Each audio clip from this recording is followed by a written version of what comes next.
সব কিছু করছে কইরা আসলে সাব কন্ট্রাক্টরই হয়তো বা এরকম কিছু করছে কইরা পরে প্রজেক্টটাও তার নামে আইছে সভাপতি সে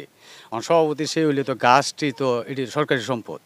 এই যে এইভাবে তসরুপ করে কাটা হয়েছে অনেক গাছ কাটা হয়েছে দামি দামি গাছ যেগুলা আকাশি মেহগুনি ওই যে জয় বাংলা বাজারে কিছু ব্যাপারী আছে ওই যে জেলখানা ঘাটের দিক দিয়ে কিছু ব্যাপারী আছে তার কাছে সে বেচা কিনা হয়তো বা করছে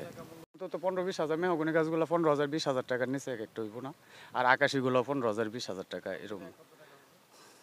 এই পর্যন্ত সব মিলায় মনে হয় যে লাখ 10 টাকার গাছ কাকা বেচা হয়েছে এটা একদিনে সবগুলা কাটছে না আস্তে আস্তে এই যে দাপে দাপে এই যে কালকে এইগুলো শুনছি কাটছে ওই যে ওইনে একটা কাটছে এরকম দাপে দাপে দাপে দাপে কি কাটতেছে দাপে দাপে কাটে দাপে দাপে মানে 5টা 6টা 5টা 6টা করে এইভাবে কাটে পানি ইউনিয়ন বোর্ডে গেছি দরবার নিয়ে জানাবার পরে পানি ইউনিয়ন বোর্ড থেকে আমি এসু স্যারে নিয়ে আসলাম এসু স্যার নিজে দেখছিলেন একটা গাছ কাটা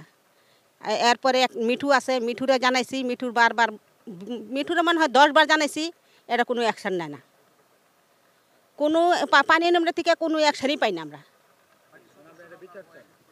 হ্যাঁ আমরা এখন বৃথা হয়ে গেছি এখন আর কি করবো যার জোর যার মুল্লুক তার জোর আমি পশ্চিমা লোক আমার উপরে হ্যাঁ শত্রু এমনি দাঁড়ায় রয়েছে সরকারি গাছ সরকারি লোকজনের অনুমতি সহকারে কাটতে হইব তারা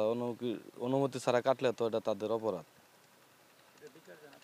হ্যাঁ সরকারি জিনিস যদি কেউ বুক করে খায় এটা তো অবশ্যই আমরা সাধারণ পাবলিক হিসাবে বিচার চাই তো গাছটা যে কাটা নিছে এটা অবৈধভাবে কাটা নিছে আসলে ওইটা মালিক কেন হলো সরকার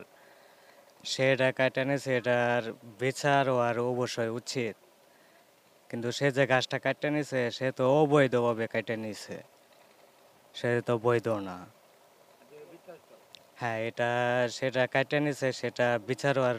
চাই বিচার ও কেটে